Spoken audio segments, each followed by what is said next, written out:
Biblical perspectives. All Christian churches claim the Bible as authoritative for matters of faith and morals, and yet the scriptures are essentially silent on the topic of abortion. In Exodus chapter 21 through 25, there's an interesting passage in which there's a penalty for harming a woman who is pregnant, and if the fetus dies, there's one punishment. If the woman dies, there's a much more severe punishment. And the implication is that fetal death is not murder per se. In the book of Numbers, chapter 5, actually a man can force a woman to have an abortion if he thinks she has conceived through adultery. But this is also not considered murder.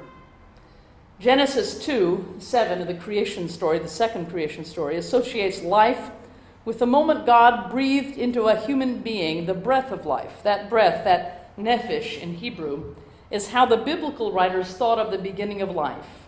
Though the Bible speaks occasionally metaphorically of God knowing us from our mother's womb, the Bible never refers to a fetus as a person. Only those who have been born, who have emerged to live and breathe on their own. Our age is calculated in the Bible and in all human cultures from our birth, not from our conception. Jesus, in the New Testament, often took the side of women and men who were outcasts, who were viewed as sinners in the eyes of the religious. I always think that Jesus was most irritated by religious people, which is something lost on the religious right. I think he liked the people who other people called sinners. I think he had more fun with them. I think he enjoyed eating and drinking with them and thought that religious people were a pain, frankly. And it seems like religious people who say they're following Jesus don't seem to get the irony of that. He was very clear with the men who are about to stone a woman to death, taken in adultery, that he held them accountable, that he had compassion on her. Jesus said that he came that we may have life and have it abundantly. For many women, making abortion illegal will shorten their lives or burden them unbearably. The Jesus I know would not want to add to the suffering or victimization of women. Third, I want to talk a little bit about some contradictions in Christian moral theology about abortion. Catholic theologian, feminist, Rosemary Radford Ruther says, "What right does anyone have to impose an unwanted pregnancy on a woman? This is a moral question that few religious conservatives seem to be asking. There are many organizations for Catholics who believe in a woman's right to choose. Catholic teaching on the primacy of individual conscience seems to be absent when it comes to women's exercise of their own consciences. It seems as though religious systems that do not recognize the full equality of women are the same systems that seek to override a woman's right to choose." Dr. Virginia Mollenkott writes, "To coerce a woman to bear a child she cannot adequately care for is a violent function of sexism. In recent years in my country and in other places, it has become fashionable to talk about the personhood of the fetus, or even a fertilized egg that may or may not be attached to the uterine wall. Dr. Mollenkott talks about the logical extension of these discussions. Dr. Robert Johnson, she says, who regularly performs abortions for young women who feel they need them, and he explained that 600 million sperm are aborted in every act of masturbation or wet dream. Although an embryo is clearly a potential human life, so are those 600 million sperm. Yet surely none of us would argue that the life of every one of them must be sustained. Further, a healthy woman has the potential of bearing 30 children in her lifetime within her reproductive life. Can you imagine what the world population would be like if every woman were required to bear 30 children?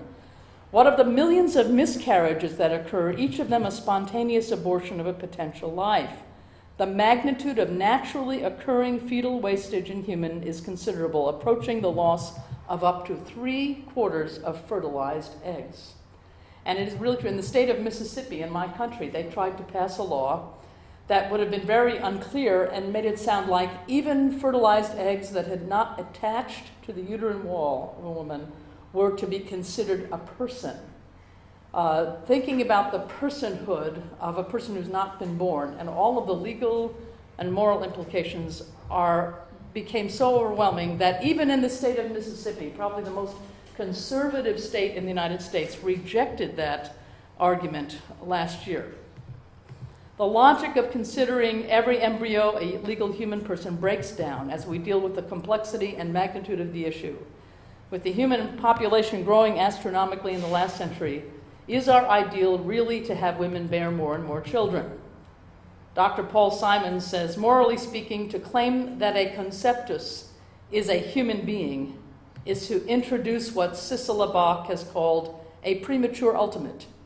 People have an absolute value, and people have an absolute value in Western and other systems of morality, but fetuses do not. They have value, but they are not of equal or more value with actual persons, in particular, the pregnant woman. Finally, let's stick with facts.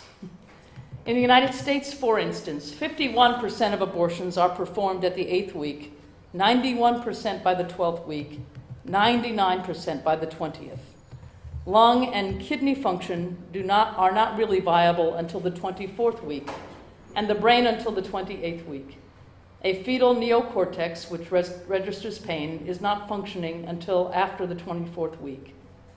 Countries where contraception is not available, part of women's health care, and where abortion is illegal, have more abortions than countries where contraception is available and abortion is legal.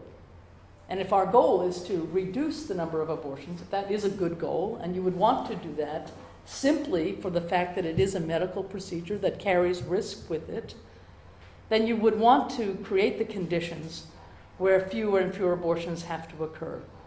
Education, universal reproductive health care, anti-poverty measures directed at women are the key forces that lower abortion rates. And teaching women how to space the number of children is one of the best predictors of women's health and the health and well-being of her family and nation and the planet.